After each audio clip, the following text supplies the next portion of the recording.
right, so a couple of weeks ago we showed you when we got a couple of feet of snow. Now we're getting another sort of storm, but this time it's more rain. We had some heavy wet snow yesterday, and today it's done nothing but rain. So this is a house I recently purchased in September. This is my first home, and I am dealing with some first-time homeowner things.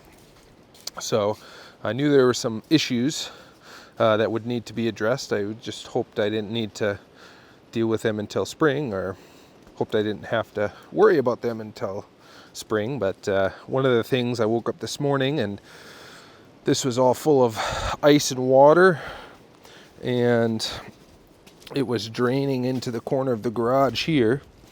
So the garage floor was all wet. It was flooding kind of in there.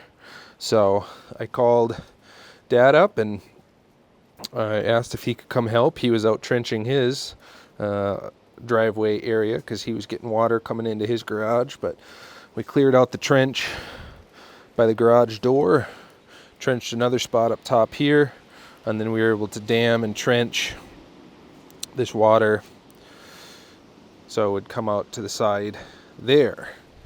So that took a bit of work this morning. And then, all the water was pooling up here on the corner where my driveway comes in, and this all slopes down. So it slopes actually to that back corner of the garage there.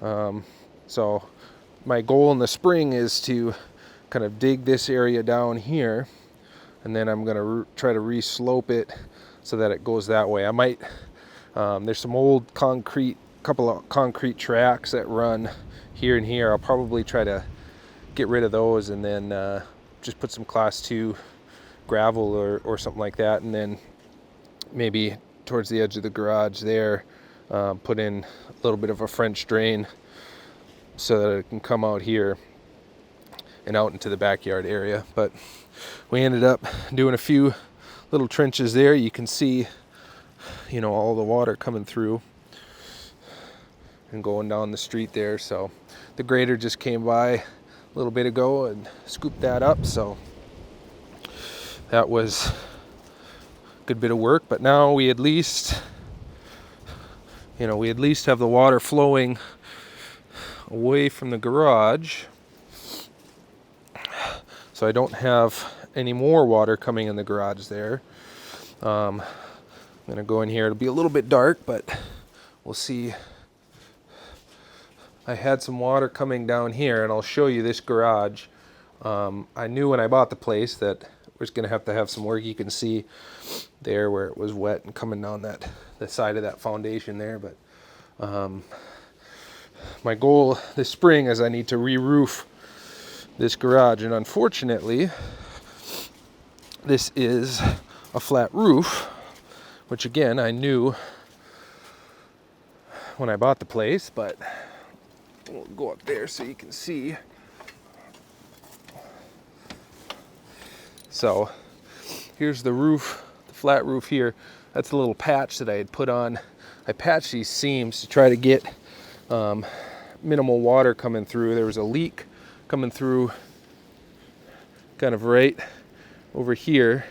That was really the only spot that was leaking that I could tell. But now, where you saw in there earlier, that was coming over there. So what had happened is there was, ice here, some damming, and that was causing that water to back up against the house there. So it was backed up against that seam, and then it ended up leaking down there, which normally isn't an issue. So this spring, ideally, what I want to do is, if I could build a couple of little shims to kind of slope this again. This is about 20 feet. So, really if I could raise that up 2 inches, that would give me 2 inches in the back there. That would give me, 2 inches per 10 feet of slope, which, isn't horrible. I think in the rubber roof materials that I was reading, they recommended 1 inch every 8 feet, but I don't know that I'll necessarily get that. And the big reason is because of that window there. It's kind of already butted up to that window slope. But what I'll have to do is take a couple of the panels off, the siding panels off, and then I can get this whole roof done in 2 pieces of the EPDM rubber roofing, and then I should be able to come up on that side there about 6 or 8 inches. I don't know exactly what they did on that seam, but it's not great. It almost looks like an asphalt type shingle thing that they did on that transition, but I have no idea. We'll find out, I guess, when we take it apart this spring. But yeah, this needs to be redone bad. But again, I knew that when I bought the place. I was just hoping to not have to do too much, and unfortunately we've had quite the weather this winter already, so I've had to, well, I shoveled off that 2 feet of snow that day that we got it, and then I just went up there and got rid of the majority of the ice so that it wouldn't pull back against the house, on this end here, this edge. But we'll